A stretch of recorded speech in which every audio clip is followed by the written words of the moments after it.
उसने यॉन को एक लफ्ज भी कहने का मौका नहीं दिया और सीधा पूछा, तुम डायरेक्टर पार्क संजू के साथ क्या कर रही हो? वो यॉन को एक कोने में ले गया और धीरे से उसे दीवार से टिका दिया। उसने यॉन को कंधों से पकड़े रखा और परेशानी से पूछा, क्या तुम सच में एक ऐसे आदमी के साथ डिनर करने आई हो जो साफ साफ तुम्हारे पीछे पागल हो रहा है? यॉन को समझ नहीं आ रहा था कि जयह्यून इतने गुस्से में क्यों है। उसने जवाब दिया, हम किम ह के साथ आए हैं क्योंकि डायरेक्टर ने हमें डिनर के लिए ट्रीट ऑफर की थी, बस और कुछ नहीं। जयह्यून उसे उसी तीखी नज़र से देख रहा था जैसी उसने तब देखा था जब उसने यॉन को पहली बार नोटिस किया था। यॉन को अभी भी समझ नहीं आ रहा था कि आखिर वो इतना गुस्सा क्यों है।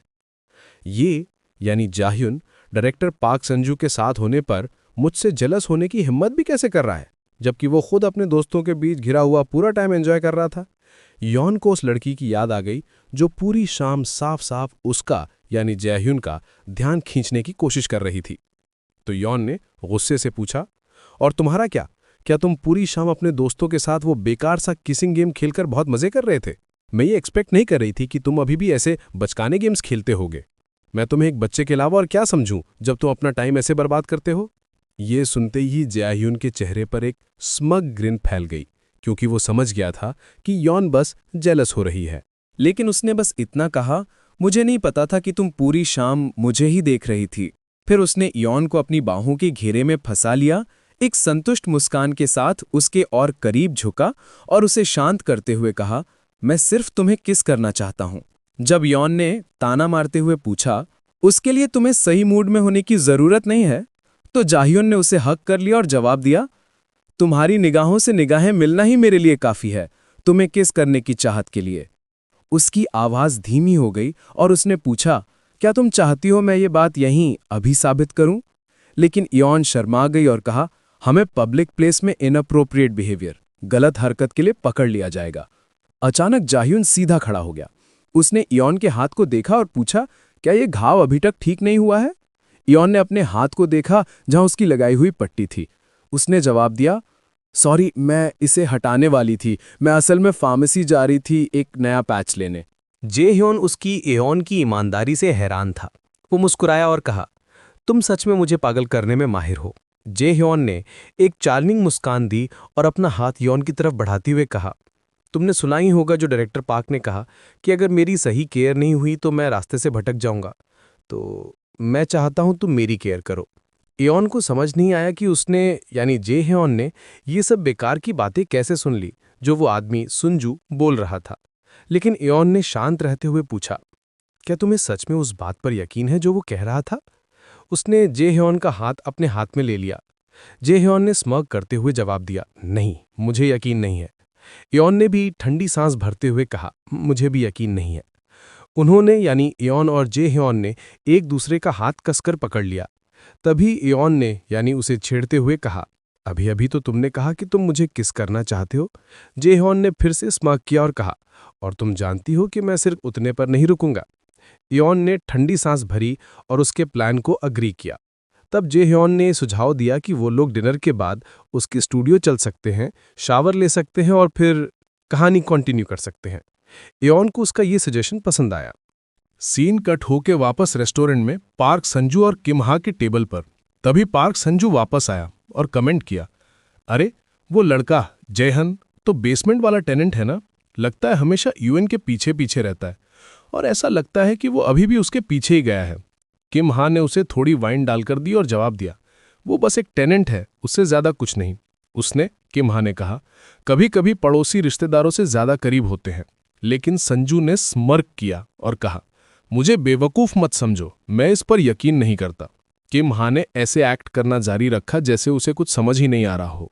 और तब पार्क संजू ने असली बात बताई कि उसने सीधा उस लड़के जयहन से उनके रिलेशनशिप के बारे में पूछा था और उसने जवाब दिया कि ये उनका पर्सनल मैटर है।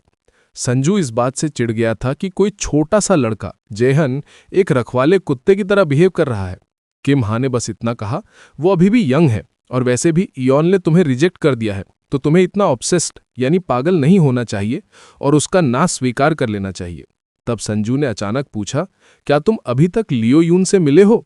ये सुनते ही किम हा हैरानी में जम गया, फ्रीज हो गया। पार्क संजू ने वाइन का एक घूंट पिया और कहा कि वो जानता है कि लियो यून इयोन का एक्स बॉयफ्रेंड है और वो हाल ही में कंपनी डायरेक्टर्स की मीटिंग्स में उसे अक्सर देखने लगा है। फिर उसने पूछा, क्या वो अपना खुद का बिजनेस शुरू करने की कोशिश कर रहा है? किम हा ने घबराकर पूछा कि पार्क संजू को उनके इयोन और लियो यून के पास्ट रिलेशनशिप के बारे में कहां से पता चला। किम हा को ये उम्मीद नहीं थी कि संजू को इयोन के पास्ट के बारे में पता होगा और उसने उम्मीद की कि कहीं उसने इयोन के सामने कोई बेवकूफ़ी वाली बात ना कह दी हो। संजू ने जवाब दिया कि उसने उनके यानी इयोन और लियो यून के बारे में स्कूल टाइम से ही सुना है और कहा क्योंकि उसने यानी इयोन ने मुझे रिजेक्ट कर दिया है और वो उस दूसरे लड़के यानी जेह्यून के साथ भी नहीं है, तो हो सकता है कि वो अभी तक लियो यून को भूली ना हो। लेकिन ये सुनते ही किम हा अचानक खड़ा हो गया और चिल्लाया, लियो यून एक असली बदमाश यानी स्काउंड्रल है और मैं उसे कभी भी अपनी दोस्त इयोन के करीब नहीं आने दूंगा। संजू ने जवाब दिया, अगर तुम्हें उसकी यानी इयोन की इतनी ही परवाह है तो उसे यानी इयोन को मेरे साथ डेट पर जाने के लिए मनाओ, क्योंकि उसकी उम्र की औरत का एक स्टूडेंट के साथ होना अजीब लगता है। ठीक उसी पल इयोन वापस आ गई। उसने लेट होने के लिए माफी मांगी और कहा कि वो फार्मेसी गई थी। पार्क संजू ने इयोन से पूछा कि क्या उसका हाथ अभी भी दुख रहा है। इयोन ने जवाब दिया कि ज्यादा जला नहीं था और अब सब ठीक है। संजू ने कहा कि वो लोग उसका इंतजार कर रहे थे। उसने इयोन को एक श्रिम्प यानी झींगा ऑफर किया और उसे ट्राई करने को कहा, लेकिन ठीक उसी पल किम हा ने उसका हाथ रोक दिया और कहा कि इयोन को सी फूड से एलर्जी है। दूसरी तरफ जेह्यून अपने दोस्तों के पास अपनी टेबल पर वापस आ गया और सब लोग उसे वापस देखकर खुश हो गए। जेह्यून ने फौरन नोटिस किया कि कैसे इयोन मुस्कुरा रही थी और किम हा के साथ मजाक में बहस कर रही थी। वो यानी इयोन अपने दोस्त के साथ मजाक करते हुए खुश लग रही थी, लेकिन ये देखकर जेह्यून को फिर भी एक जेलसी की चुभन महसूस हुई। तभी डायरेक्टर पार्क यानी सुंजू ने किम हा को छेड़ते हुए कहा कि किम हा काफी बड़ा हार्ट ब्रेकर है। उसने यानी सुंजू ने कहा कि उसने किम हा को कभी बिना लड़की के नहीं देखा और पूछा कि वो आजकल किससे डेट कर रहा है। किम हा ने उसे एक सीरियस लुक दिया और कहा, लगता है सुंजू तुमने काफी पी ली है और मेरी कोई गर्लफ्रेंड नहीं है।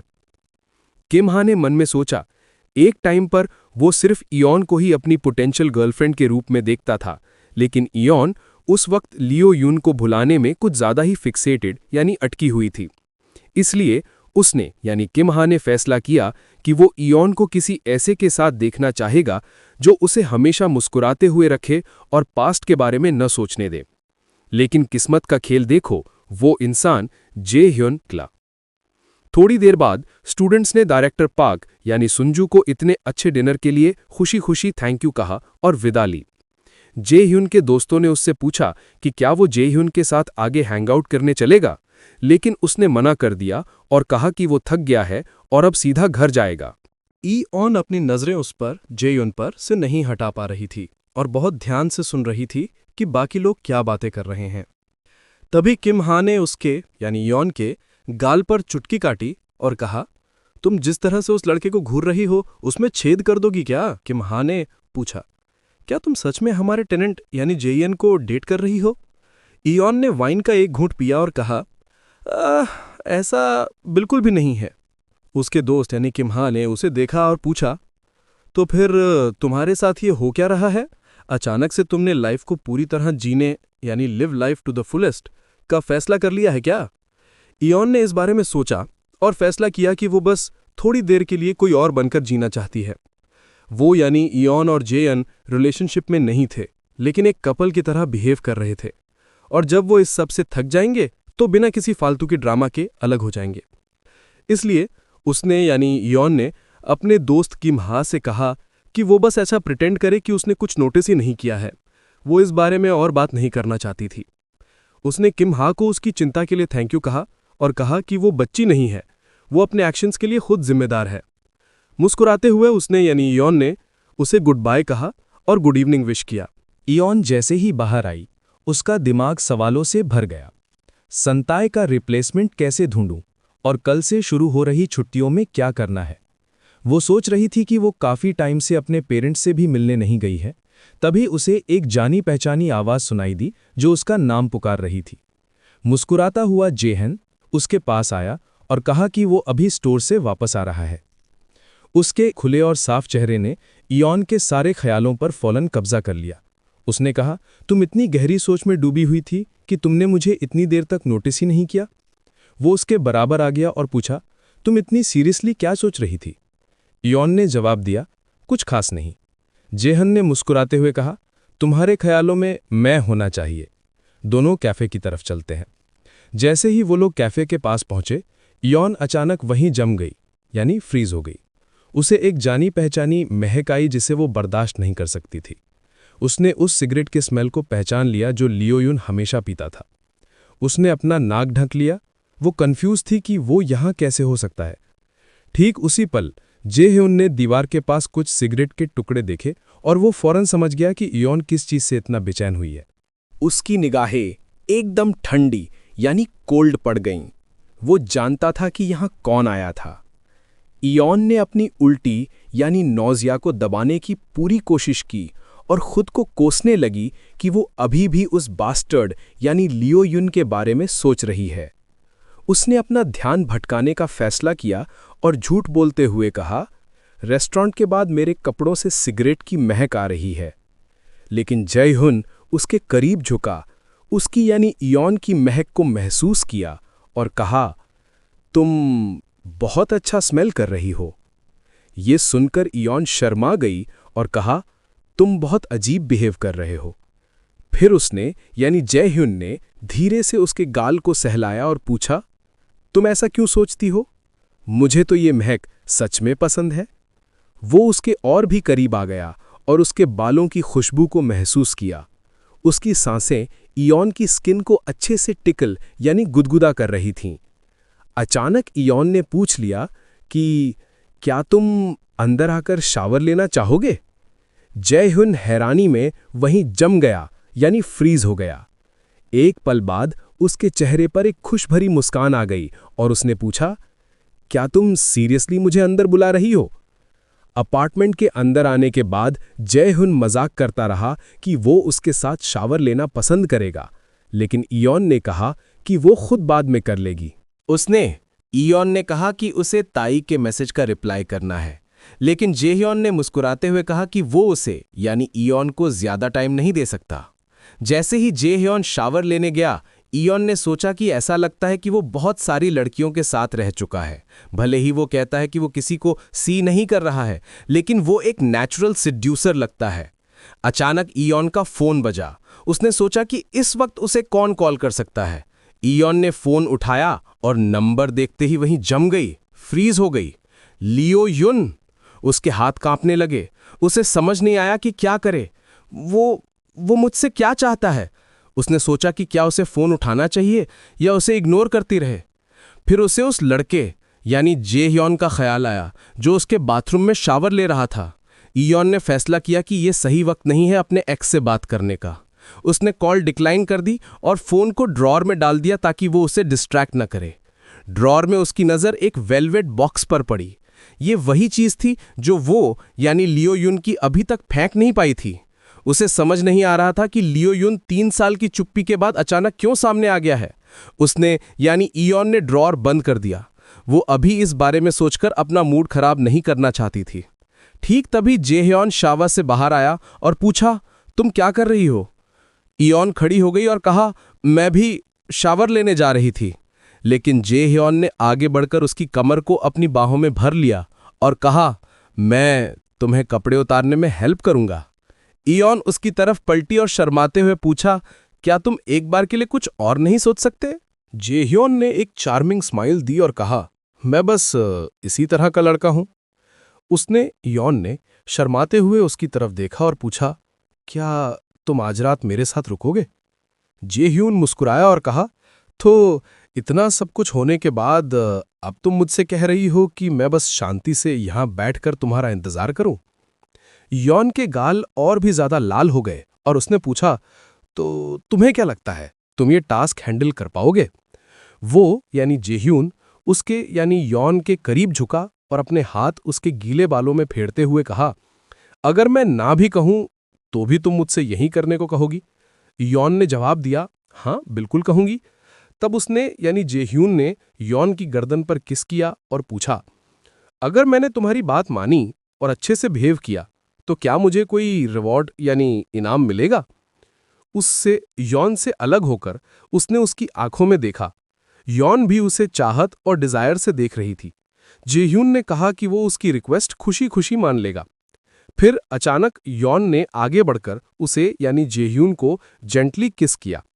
यॉन बाथरूम की तरफ चली गई, जबकि जेह्यून मजाक करता रहा और उसके साथ अंदर जाने की कोशिश करता रहा। जब यॉन चली गई तो उसके फोन पर वाइब्रेशन हुई। उसने चेक करने का सोचा कि किसका मैसेज है। किम हा उसे यानी जेह्यून को खुद को संभालने के लिए कह रहा था और जिद कर रहा था कि वो यानी जेह्यून यॉन को कन्फेस कर दे कि वो असल में कौन है। किम हा के मुताबिक लियो यून ये अफवाहें फैला रहा था कि वो दोनों यानी जेह्यून और लियो यून वापस एक साथ आ गए हैं। लेकिन जेह्यून ने फैसला किया कि जब तक किसी को ये नहीं पता कि वो दोनों यानी जेह्यून और लियो यून भाई हैं, तब तक इस बारे में बात करने की कोई ज़रूरत नहीं है। वो बेड पर बैठ गया और सोचने लगा कि उसे बस ये इंश्योर करना है कि लियो यून किसी भी तरह यॉन से ना मिल पाए और शायद उसे यानी लियो यून को वापस विदेश भिजवाने में मदद करनी चाहिए। जेह्यून ने अपना फोन साइड में रख दिया। उसने सोचा कि किम हा ने भी उसकी यानी जेह्यून की जगह समझ ली है, इसलिए जब तक वो इयॉन को पूरी तरह से पा नहीं लेता, वो नहीं चाहता कि कोई भी उनके रिलेशनशिप में दखल दे। ठीक तभी इयॉन कमरे में वापस आ गई और जेह्यून ने फैसला किया कि वो यानी जेह्यून इयॉन की लाइफ का अकेला बुरा लड़का बनेगा, वही जो उसे हमेशा चिंता और नर्वसनेस महसूस करवाता है। इधर इयॉन अपना गीला चेहरा पोंछते हुए आई और पूछा, तो क्या तुमने मेरा आज्ञाकारी से इंतजार किया? जेह्यून ने ग्रिन किया, मुस्कुराया, अपना टॉवल जमीन पर गिराया और उसे यानी इयॉन को अपने पास बुलाया। जब वो आमने सामने हुए तो जेह्यून ने उसे किस किया, जिससे इयॉन के पूरे बदन में गूज बम्स दौड़ गए। फिर उसने यानी जेह्यून ने अपनी आंखों में एक शरारती चमक के साथ इयॉन को देखा और कहा, अपने पेशेंस यानी सब्र के लिए मैंने अपना रिवॉर्ड जरूर अर्न कर लिया है। सीन कुछ देर बाद। इयॉन भारी सांसें ले रही थी, जेह्यून को हक किए हुए। उसका बदन एक अच्छी सी थकान से कांप रहा था। उसने यानी जेह्यून ने इयॉन से पूछा, तुम ठीक हो? इयॉन ने अपनी बाहें उसकी गर्दन के गिर्द लपेट लीं, उसे अपने और करीब खींचा और जवाब दिया, मुझे बहुत अच्छा यानी वंडरफुल महसूस हो रहा है और मैं नहीं चाहती कि ये रात कभी खत्म हो। सीन अगली सुबह। हल्के पर्दों से सुबह की रोशनी अंदर आ रही थी जब इयॉन ये अपनी आंखें खोलीं। कोई इंटरकॉम बजा रहा था। उसे समझ नहीं आया कि इतनी सुबह सुबह कौन आ सकता है। वो उठकर चेक करना चाहती थी कि कौन है, लेकिन जेह्यून ने उससे अपनी बाहों में मजबूती से पकड़े रखा और मुस्कुराते हुए पूछा, तुम्हें क्या लगता है तुम कहाँ जा रही हो? इयॉन ने जवाब दिया कि वो देखना चाहती है कि दरवाजे पर कौन है। लेकिन जेह्यून ने हल्का सा स्मर्क किया, उसे वापस पकड़ लिया और कहा कि वो उसे यानी इयॉन को इतनी आसानी से बेड से बाहर नहीं जाने देगा। तभी अचानक उन्हें नाइट स्टैंड पर इयॉन के फोन की रिंगटोन सुनाई दी। इयॉन उसे चेक करना चाहती थी। उसे लगा शायद कुछ इंपॉर्टेंट हो, लेकिन जेह्यून ने उसे फिर से पकड़ लिया और पूछा, क्या तुम्हारे पास सच में मेरे अलावा किसी और चीज के बारे में सोचने का टाइम है? वो इयॉन का पूरा ध्यान अपनी तरफ खींचने ही वाला था कि डोरबेल फिर से बजी। जेह्यून ने गुस्से में गाली दी और कहा, मैं जाकर चेक करता हूं कि कौन इतना जिद्दी। वो ना चाहते हुए भी उस गर्म बेड से बाहर निकला और दरवाजे की तरफ बढ़ा। वो धीमी आवाज में बड़बड़ा रहा था कि कौन इतनी सुबह परेशान कर रहा है। जब उसने यानी जेह्यून ने स्क्रीन पर उस जाने पहचाने चेहरे को देखा तो उसका एक्सप्रेशन एकदम ठंडा यानी कोल्ड और कठोर हो गया। ये बास्टर्ड यहां क्या कर रहा है? लियो यून अपार्टमेंट के दरवाजे पर ऐसे खड़ा था जैसे कुछ हुआ ही न हो। मुस्कुरा रहा था और साफ लग रहा था कि वो इयॉन के दरवाजा खोलने की उम्मीद कर रहा है। आखिर में जेह्यून ने उसे लियो यून को इग्नोर किया और कमरे में वापस आ गया। उसने इयॉन से कहा, शायद कोई सेल्समैन था, वो चला गया है। लेकिन इयॉन फिर भी चेक करना चाहती थी कि कौन था और वो दरवाजे की तरफ बढ़ी। लेकिन जेह्यून ने तेजी से उसे कमर से पकड़ लिया और कहा, मैं वापस बेड पर जाना चाहता हूं। इयॉन ने छूटने की कोशिश की, लेकिन जेह्यून ने हंसते हुए उसे गुदगुदी टिकल करना शुरू कर दिया और कहा कि वो उसे नहीं छोड़ेगा। साथ में हंसते हुए वो वापस बेड पर गिर पड़े। इयॉन ने हंसते हुए पूछा, तुम एक बिगड़े हुए बच्चे की तरह क्यों बिहेव कर रहे हो? तब जे ह्यून रुका। उसने इयॉन के चेहरे पर हल्के से हाथ फेरा और कहा, मैं इससे भी ज्यादा चाहता हूं। जे ह्यून ने इयॉन का चेहरा अपने हाथों में थामे रखा और कहा, बाहर की चीजों से ध्यान भटकाना बंद करो और अपना पूरा टेंशन मुझे दो। ये सुनकर इयॉन जोर जोर से और खुशी से हंसने लगी, यहां तक कि उसकी आंखों के कोनों में आंसू आ गए। वो बहुत खुश और बेफिक्र लग रही थी। उसने पूछा, आज तुम्हें हो क्या गया है? हंसने की वजह से अपनी सांस रोकने की कोशिश करते हुए उसने जे ह्यून को इतना सिली बनना बंद करने को कहा। उसने जे ह्यून की खींचते हुए कहा कि वो जाकर चेक करेगी कि सब ठीक है या नहीं और वापस आ जाएगी। उसने सोचा कि शायद को डिलीवरी आई होगी, लेकिन जैसे ही उसने दरवाज़ा खोला उसे फौरन वही जानी पहचानी सिगरेट की महक आई और वो डर के मारे वहीं जम गई, फ्रीज हो गई। जे ह्यून ने देखा कि उसके कंधे अकड़ गए हैं। वो समझ गया था कि इयॉन समझ चुकी है कि कौन आया था। जयहुन को सबसे ज्यादा गुस्सा इस बात पर आ रहा था कि वो अभी भी इयॉन के अंदर लियो युन के निशान देख सकता था। उसकी निगाहें एकदम ठंडी और जालिम हो गईं। उसे इस बात पर बेहद गुस्सा था कि वो बास्टर्ड यानी लियो युन अभी भी इयॉन को सिर्फ अपनी महक से इतना हिला सकता है। जयहुन ने इयॉन से पूछा, तुम्हें एहसास हो गया कि कौन आया था? लेकिन इयॉन ने बस अपने कंधे उचकाए और कहा कि अब वहां कोई नहीं है। वो उसके पास से गुजरी, फ्रिज तक गई और ठंडी सांस भरते हुए कहा कि खाने के लिए कुछ नहीं है। अचानक उसने यानी इयॉन ने पूछा, क्या जयहुन के आज के कोई प्लान्स है? जयहुन ने स्मर्क किया और उसके पास चलकर आया और उसने पूछा, अगर मैंने कहा नहीं तो क्या तुम मुझे डेट पर इनवाइट करोगी? जयहुन को हैरत हुई जब इयॉन ने सच में उसे डेट पर इनवाइट कर दिया। उसकी आंखें बड़ी हो गईं। इयॉन शर्माते हुए पलटी और कहा, मेरी छुट्टियां आज से शुरू हो गई हैं। जब इयॉन ने उसके चेहरे पर वो कंफ्यूज लुक देखा तो वो वहीं जम गई। उसने पूछा कि वो इतना हैरान क्यों है, क्या वो सच में उसके साथ डेट पर नहीं जाना चाहता? जयहुन जवाब दिया कि ईमानदारी से वो आधा मजाक कर रहा था और उसने कभी नहीं सोचा था कि इयॉन पहले ऐसी चीज़ यानी डेट के लिए पूछेगी। वो मुस्कुराया और कहा कि उसे उसके साथ डेट पर जाने में खुशी होगी। फिर उसने शरारती अंदाज में ग्रिन किया और पूछा कि क्या इयॉन उसे शावर में ज्वाइन करना चाहती है, लेकिन इयॉन ने ना में सिर हिला दिया।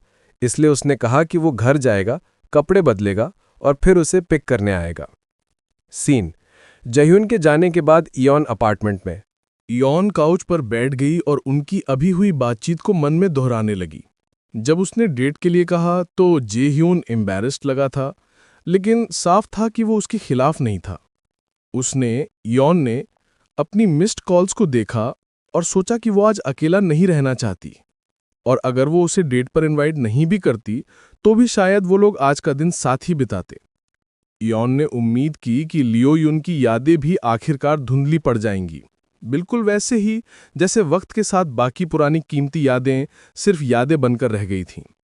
उसे समझ नहीं आ रहा था कि 3 साल की चुप्पी के बाद उसके अचानक वापस आ जाने से वो इतनी हिल क्यों गई थी। क्या उसके दिल में अभी भी उसके लिए फीलिंग्स थीं, या ये उसके अचानक गायब हो जाने का गुस्सा था, या फिर सब कुछ खत्म हो जाने का पछतावा। लेकिन एक चीज वो जरूर जानती थी, वो लियो युन को हमेशा के लिए अवॉइड नहीं कर सकती थी। इसलिए इयॉन ने कॉल बटन दबा दिया। सीन: फ्लैशबैक शुरू होता है। उसे याद आया कि कैसे कुछ साल पहले वो उस लड़के के सामने शर्माते हुए खड़ी थी। लियो युन ने इयॉन को अपना सर उठाने और देखने को कहा था कि उस दिन आसमान कितना खूबसूरत था। इयॉन ने ऊपर देखा और आसमान की फोटो लेने का फैसला किया। आसमान सच में पागलों की तरह खूबसूरत था, लेकिन वो लियो युन बार बार उसका व्यू ब्लॉक कर रहा था। इयॉन ने मजाक में मुंह फुलाया, लेकिन मन ही मन वो सोच रही थी कि लियो युन आसमान से भी ज्यादा खूबसूरत है और उसकी मुस्कान कितनी मीठी और प्यारी थी। वो बस उसे देखते रहना चाहती थी। अगले ही पल लियो युन ने इयॉन के होठों को किस कर लिया, जिससे इयॉन एकदम सरप्राइज हो गई। वो हंसी और मजाक में उसे यानी लियू युन को इतना स्नीकी यानी छिपा रुस्तम होने के लिए डांटा। उस पल वो बेहद खुश थी। वो ये नहीं जानती थी कि ये यादें बाद में उसके अंदर जहर की तरह बस जाएंगी। इसीलिए उसने यानी इयोन ने अब हिम्मत जुटाई और उसे यानी लियू युन को कॉल किया था। लियू युन ने फौरन फोन उठाया और पूछा कि वो उसके कॉल्स का जवाब क्यों नहीं दे रही थी। उसने पूछा, तुम कहाँ हो? उसकी आवाज इतनी कैजुअल यानी आम थी जैसे वो लोग अभी हाल ही में मिले हों, जैसे उनके बीच कभी कुछ बुरा हुआ ही ना हो। इयोन का निचला होंठ कांपने लगा और उसके सीने में गुस्सा भरने लगा। उसने यानी इयोन ने कड़वाहट से पूछा, तो अचानक तुम्हें इंटरेस्ट हो गया है कि मैं कहाँ हूं? लियू युन कभी भी शांत था। उसने कहा, 3 साल हो गए हैं। उसने यानी लियू युन ने पूछा, क्या ये तुम्हें दर्द दे रहा है? क्योंकि मैं पिछले 3 साल ऐसे जिया हूं जैसे मैं नर्क में था। इयोन अपने आंसू नहीं रोक पाई और गुस्से से पूछा, तुम्हारी ये कहने की हिम्मत कैसे हुई? तुम जानते भी हो नर्क क्या होता है? उसने अपने आंसुओं के सैलाब को रोकने की पूरी कोशिश की क्योंकि उसने फैसला कर लिया था कि वो यानी लियू युन उसके एक भी आंसू के लायक नहीं है। इयोन ने कड़वाहट से सोचा कि वो इयोन इन पैथेटिक, दयाजनक, चिपकी हुई फीलिंग्स में डूब रही है। तभी उसने लियू युन ने अचानक कहा, तुम्हारी आवाज सुनकर अच्छा लगा, भले ही तुम गुस्से में हो। इयोन ने सोचा कि वो लियू युन अभी भी वही बास्टर्ड है। वो इयोन चिल्लाई कि वो बिल्कुल भी नहीं बदला है। उसे इयोन को उससे लियू युन से बात करके घिन आ रही थी। इसके बावजूद लियू युन ने कहा कि वो मिलना और बात करना चाहता है, लेकिन इयोन ने जवाब दिया कि अगर वो फोन पर नहीं कह सकता तो मिलने का भी कोई मतलब नहीं है। इयोन ने कहा कि उसने लियू युन का नंबर बहुत पहले डिलीट कर दिया था और सिर्फ इसलिए वापस कॉल किया क्योंकि वो मिस्ड कॉल को पहचान नहीं पाई थी।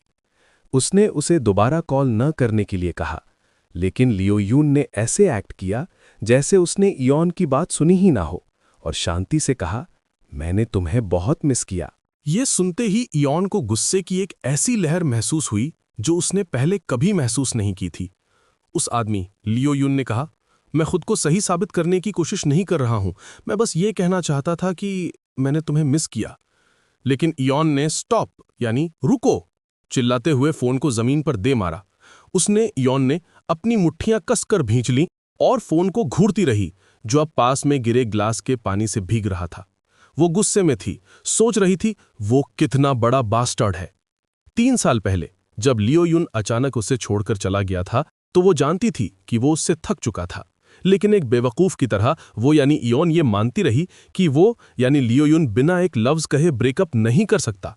वो उसे हर दिन रोती हुई कॉल करती इस उम्मीद में कि एक दिन वो जरूर आंसर देगा। इसलिए अब उसने यानी इयोन ने स्मर्क किया यानी कड़वी मुस्कान दी और सोचा कि किसी से ऐसा बर्ताव करने के लिए उस इंसान को कितनी नफरत करनी पड़ती होगी। वो सचमुच में कचरा यानी पीस ऑफ ट्रैश था। दूसरी तरफ लियू युन ने उसकी यानी इयोन की पूरी गुस्से भरी बातें सुन ली। भले ही इयोन ने फोन फेंक दिया था, फिर भी वो यानी लियू युन खुद से काफी खुश यानी प्लीज था। भले ही वो इस बार गुस्से में थी, वो जानता था कि इयोन को उसका नंबर ज़बानी याद था और उसने यानी इयोन ने जानबूझकर उसे कॉल किया था। उसने घुरूर से स्मग किया और मन में सोचा वो खुद से जितना चाहे झूठ बोल ले, लेकिन वो अभी भी मुझसे प्यार करती है। तभी उसने अपने फोन ने देखा और उसका चेहरा गंभीर यानी सौंबर हो गया। उसे अपनी एक्स गर्लफ्रेंड का एक मैसेज आया था। मैसेज में एक बच्चे की फोटो थी और वो एक्स दावा कर रही थी कि ये उसका यानी लियू युन का बेटा है। उसने ये भी कहा कि अगर लियू युन उनके पास वापस नहीं लौटा तो वो खुद कोरिया आकर उसे ढूंढ लेगी। उसने अपना हाथ नीचे किया और सोचा कि वो बस पागल है और अगर जुआनजू यानी कोई तीसरा आदमी ने उसे धोखा नहीं दिया होता तो वो यानी लियू युन इयोन को कभी भी ऐसे छोड़कर नहीं जाता। लियू युन एक बड़े रोशनदार घर के बीच में खड़ा था। वो इमेजिन कर रहा था कि कैसे वो और इयोन इस घर को सजाएंगे, कहाँ सोफा रखा जाएगा और कहाँ टीवी लगेगा। फिर उसने उस बड़ी पैनोरामिक खिड़की से बाहर देखा जिससे पूरा जंगल दिख रहा था और सपनों में खोकर सोचा ये उसका इयोन का स्टडी रूम होगा। तभी एक रियल्टर यानी प्रॉपर्टी एजेंट उसके पीछे आई और पूछा कि क्या उसे यानी लियू युन को घर पसंद आया। उसने कहा कि इस एरिया में प्रॉपर्टी सेल के लिए बहुत कम यानी रेयर आती है और उसे ऐसी जगह ढूंढने में बहुत मुश्किल हुई जहां से हर एंगल से इतना हरा भरा यानी ग्रीन व्यू दिखता हो। लियो युन ने कहा कि वो संतुष्ट है। उसने रियल्टर को समझाया कि उसकी गर्लफ्रेंड बहुत काम करती है और वो चाहता है कि जब वो जंगल की तरफ देखे तो उसकी आंखों को सुकून मिले। रियल्टर ये सुनकर हैरान थी कि वो लोग घर देखने के लिए एक साथ क्यों नहीं आए। लियो युन ने मुस्कुराते हुए कहा कि वो उसे गिफ्ट देकर सरप्राइज करना चाहता था, क्योंकि वो उससे शादी करने का प्लान कर रहा है। रियल्टर ने उसे बधाई दी और कहा कि ये घर नए शादीशुदा जोड़े के लिए परफेक्ट है। लियो युन ने जवाब दिया कि वो लोग पहले साथ में मूव इन करने का प्लान कर रहे हैं और शादी 1 साल में होगी। उसने रियल्टर ने कहा कि फिर भी अच्छा होगा अगर वो अगली बार अपनी गर्लफ्रेंड के साथ आए। इस पर लियो युन ने कहा वो मुझसे थोड़ी नाराज है, लेकिन लियो युन ने कहा कि वो कॉन्ट्रैक्ट साइन करने के लिए तैयार है और रियल्टर को जरूरी डॉक्यूमेंट्स तैयार करने के लिए कहा। रियल्टर ने कहा कि लियो युन की गर्लफ्रेंड बहुत लकी है कि उसे इतना थॉटफुल यानी कि ख्याल रखने वाला आदमी मिला है। लियो युन ने मुस्कुराते हुए कहा, मैं बस उम्मीद कर रहा हूं कि वो मेरे इस जेस्चर यानी कि कोशिश की तारीफ करेगी। दूसरी तरफ इयॉन काउच पर बैठी थी, बड़ी मुश्किल से अपने आंसू रोक रही थी। उसे अपने सीने में एक हल्का यानी कि डल दर्द महसूस हो रहा था। तभी जे ह्यून शावर से बाहर आया और उसे पुकारा। जब इयॉन ने उसकी पुकार का जवाब नहीं दिया तो उसका चेहरा टेंस हो गया। इयॉन का फोन अभी भी जमीन पर पड़ा वाइब्रेट हो रहा था। इयॉन ये देखना भी नहीं चाहती थी कि कौन कॉल कर रहा है। उसे ऐसा महसूस हो रहा था जैसे उसके फोन की स्क्रीन की तरह ही उसकी रूह में भी दरार आ गई हो। तो यहीं पर खत्म होता है सीजन 1।